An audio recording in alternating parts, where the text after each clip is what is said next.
San Francisco, 1967. A quiet restaurant, a dark booth, a man eating alone. Then, a 250-pound professional wrestler walks through the door, drunk, angry, looking for someone to humiliate. He finds Bruce Lee. 25 witnesses, 11 seconds, and a fight that supposedly changed one man's life forever.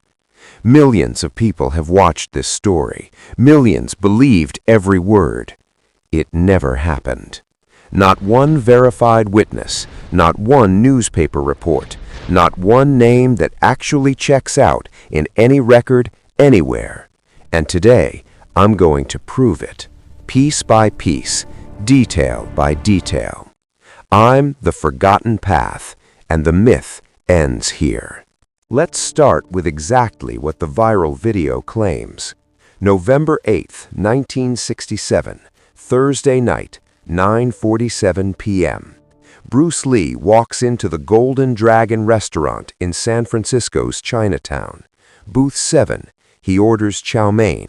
He's writing in a notebook, ideas about movement, about combat, about philosophy. He's not famous yet.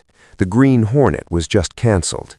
He's just another martial arts instructor, eating alone, quietly, in a city that doesn't know his name. Then the door opens.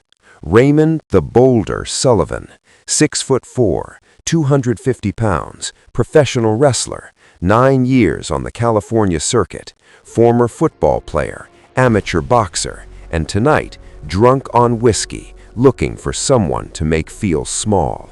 He sees Bruce, small, Chinese, alone, easy target. "You do kung fu?" Sullivan asks. His voice is loud, mocking. He wants the whole restaurant to hear. Bruce stays calm, sets down his pen. "I practice martial arts, yes." Sullivan laughs, big, theatrical. "TV kung fu and real fighting are two different things, friend. I'm a professional. I fight for a living. Real fights. You're too small. Size always wins." Bruce disagrees, quietly, directly. Sullivan's expression changes.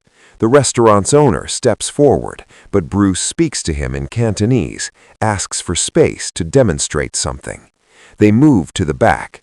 23 people watching. The restaurant goes silent.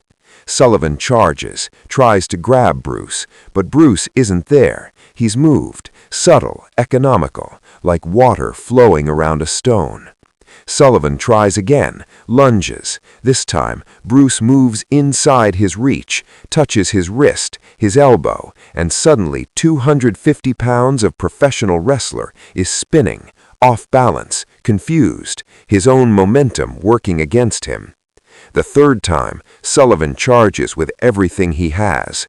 Bruce sweeps his leg, controls his shoulder, and Raymond Sullivan, horizontal, airborne, hits the floor like a side of beef. 11 seconds. Sullivan lies there, staring at the ceiling. Bruce extends his hand. "Are you hurt?" A week later, according to the story, Sullivan drives to Los Angeles, finds Bruce's school, trains with him for 8 full months. His life is transformed forever. It's cinematic, it's detailed, it's perfectly constructed, and it is completely fabricated. Let's talk about what's missing from this story. Photos, none. Video footage, none. News reports, none. Police reports, none. Witness names, not a single one. 23 people supposedly watched this happen in a public restaurant in a major American city in 1967. Not one photograph, not one journalist, not one witness who ever came forward in 55 years. Now, consider this. In 1967, Bruce Lee was not some unknown face. He had been on national television as Kato in the Green Hornet. He had done live demonstrations at the Long Beach International Karate Championships in both 1964 and 1967, filmed, photographed, covered by martial arts press. If Bruce Lee had a public confrontation with a 250-pound professional wrestler in a crowded Chinatown restaurant, it would have made the news. Local papers, Chinatown publications, martial arts magazines, something. There is nothing. Absolute silence. Now, Raymond Sullivan, professional wrestler, California circuit, 9 years, football background, amateur boxing credentials. I searched. Professional wrestling databases, California territory records from the 1960s, boxing archives, sports newspaper records. Raymond Sullivan does not exist. No record, no match, no trace, anywhere. The story even gives us a very specific detail.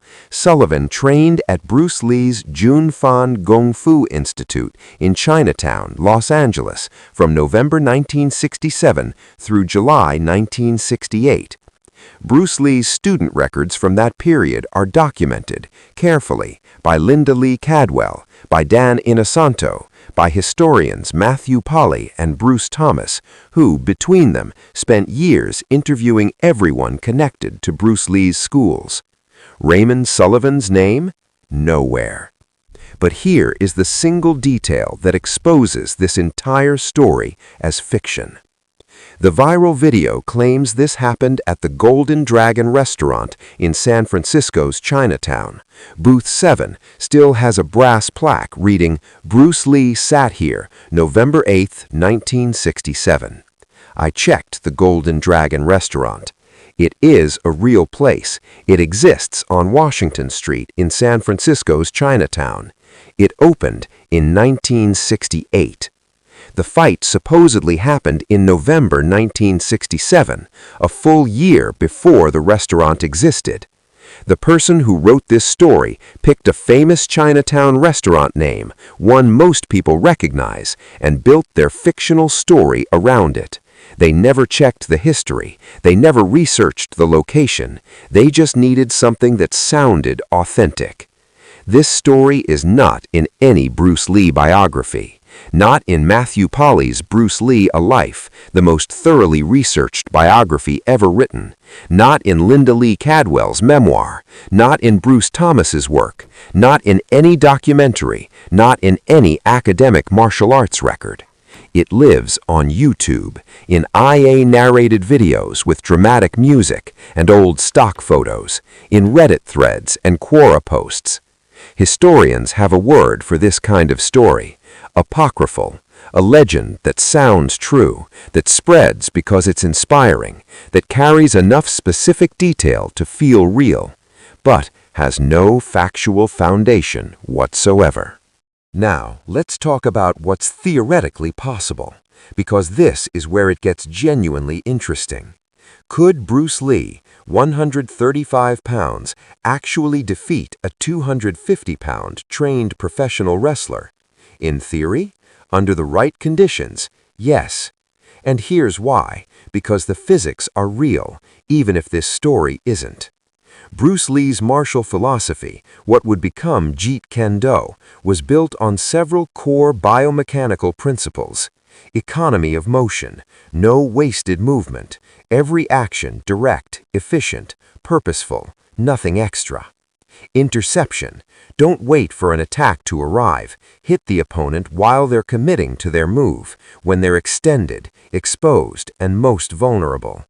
Leverage and structure, use angles, weight distribution, and joint mechanics to redirect force rather than absorb it. These are not mystical concepts, these are physics. A 250-pound man charging forward carries enormous momentum, mass multiplied by velocity. But momentum also means commitment. Once you're moving at speed, changing direction is difficult. Your balance becomes dynamic, not static. You are briefly, powerfully vulnerable. If someone with precise timing steps off the line of that attack and redirects even a fraction of that momentum, using a touch to the wrist, a shift at the elbow, your own force begins working against you. That is real. Wing Chun is built on it, Judo is built on it, Aikido is built on it, and modern biomechanics research supports it fully. Could Bruce sweep a much larger opponent? Yes, if the timing is right, if the opponent is overextended, if their weight is distributed poorly in that moment. Judo practitioners do this against larger opponents regularly. A well-executed sweep doesn't require strength, it requires timing and position. The techniques described in the Golden Dragon story, redirecting force, breaking structure, sweeping, are theoretically sound. Bruce Lee understood them deeply. But here's the critical difference between theory and the story. The story describes Bruce executing these techniques perfectly, repeatedly, without effort, against a trained professional athlete in a crowded restaurant. Real fights are not like that. And we know this because Bruce Lee's real documented fight actually happened. 1964,